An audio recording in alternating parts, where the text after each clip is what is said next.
2000 here, coming at you with a ranking of the Hills That Bias franchise from worst to best. There's like 5 movies in the franchise, with the original 2 movies, an untitled third movie from the 90s that they were originally call it, but there was mix up with the rewrites, and then two remakes. So like there's 5 movies in the franchise. We haven't gotten a third movie with the remake series, but yeah, let's get to the part. Worst movie, I would have to go with the untitled Hills of Ice sequel. Part three is Mind Ripper that Wes Craven presents, and this is a movie from 1995 called Mind Ripper, starring Lance Harrison and Giovanni Ribisi. This movie was originally supposed to be considered the third movie in the Hills of Ice series, and it was written by Wes Craven's son, Jonathan Craven, and his original script was going to involve like his connection to the Hills of Ice series. Why is it the third movie with some characters involved and some storyline involved? But Wes Craven went in to rewrite it with his son and made it no connection with the first 2 movies he made, and this movie was kind of boring. I do consider this one as the worst one in the series. It's very forgettable. Lance Harrison, Giovanni Ribisi, they couldn't save the movie. I like those 2 actors, but they could not save the damn movie. The movie kind of was, it just felt generic. So yeah, that's the worst one. Is Mind Ripper from 1995. It was just very dull and very generic. And then the next one for number 4, I'm gonna go with the remake of Hills Have Ice 2. It does have some pretty good practical effects, but some of the effects on the mutants were not that good. It just didn't look that good in some of them compared to the remake, which had pretty freaky effects on them. But it's still made by K&B. But all in all, it does have some bloody kills, and it's pretty interesting with some special forces group trying to go to war with the mutants and shit, and it's fucking crazy. You do get some pretty decent actors like Jacob Vargas and Anton. Damn, I forgot his last name, but he sadly passed away like few years after this movie, but he's like the black soldier that kicks ass, which I wish he was the lead of the movie because he was pretty good. His character was good, but it sucks his character gets killed like middleweight end of the movie. I kind of wish he was the lead, not the pulling guy. But all in all, it does have some pretty good practical effects, pretty cool kills, pretty cool story. That it doesn't feel bored. It doesn't feel like a boring movie, but it just feels a little generic. Like it just feels like whatever kind of movie. Not a piece of shit, but like okay, whatever. The third one, I would have to go with the original, and some people may disagree me with this, but it's to each their own, folks. But it's my ranking. Um, I would have to go with the original, original Wes Craven movie. It's not really one of my favorite Wes Craven movies. To me, I prefer People on the Stairs, Shocker, Swamp Thing, Vampire in Brooklyn, and Nightmare on Elm Street over it. It's never been my favorite. I would even say Last House on the Left I like more than the original Hills of Ice. It's just the original movie didn't feel that interesting to me. I just thought it was an okay movie, and I love original old school movies with slow burn, but I just feel like I don't know. I was interested in the story. It just didn't really invest me. I didn't like some of the characters in the original movie.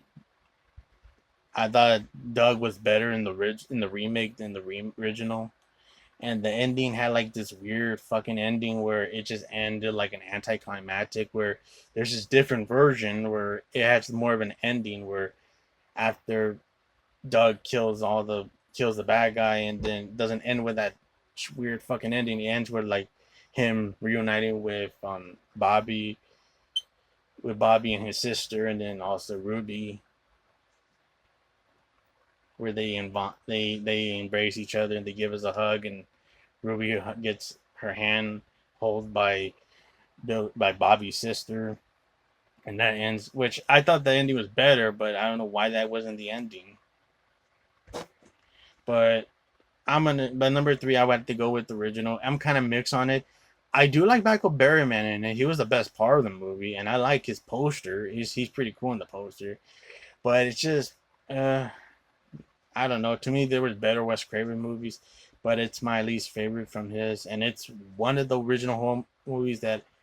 Yes, folks, I like some remakes. It's not I'm a fucking hating on remakes. I don't like remakes most of the time, but this is the time where I actually like the remake more than the original. And yeah, then number three is the original OG.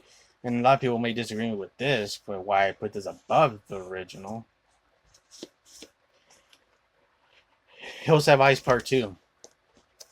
And yeah, people are going to say, why the fuck did you put that as number two? Number of reasons. I wasn't a fan of the original. I got to see this one afterwards. And a lot of people were saying that this was a piece of shit.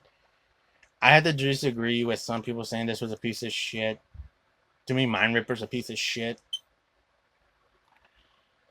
I don't know. I feel like this one, I like the story more with the bikers and all that shit. I thought it was pretty cool to see Michael Berryman on a bike. But all in all, I just felt like part two was more interesting. And I know it has like flashback to the original movie. So, like, hey, I get to see pictures from the original movie, scenes from the original movie. And I do like the poster of the second movie. It's pretty badass. I have to admit, I like the color on the poster. Michael Berryman looks fucking crazy in the movie. But I would say, yeah, the mutant, like adding new mutants is kind of weird because it should have just been Michael Berryman in it. But all in all, I do, and I don't mind part two.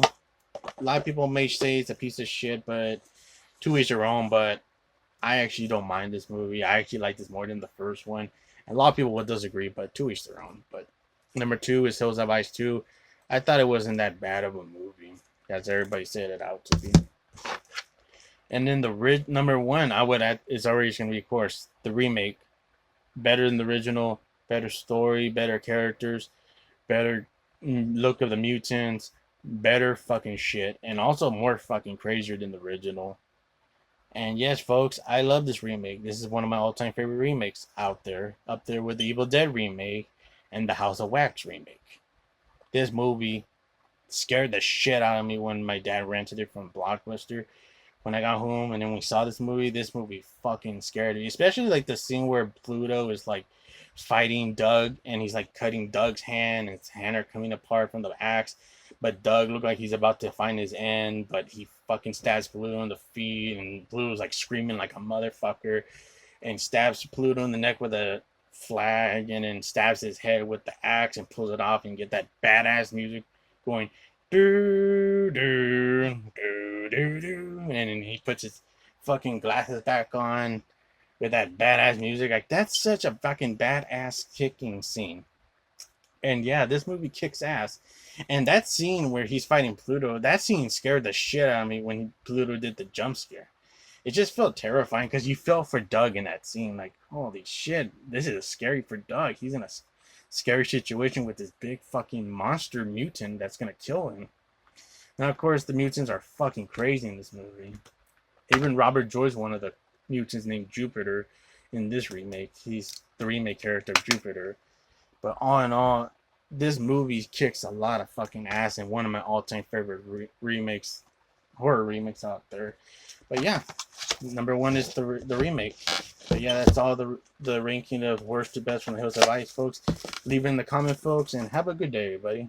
Yeah, have a good day, everybody. Take care, folks. Bye-bye.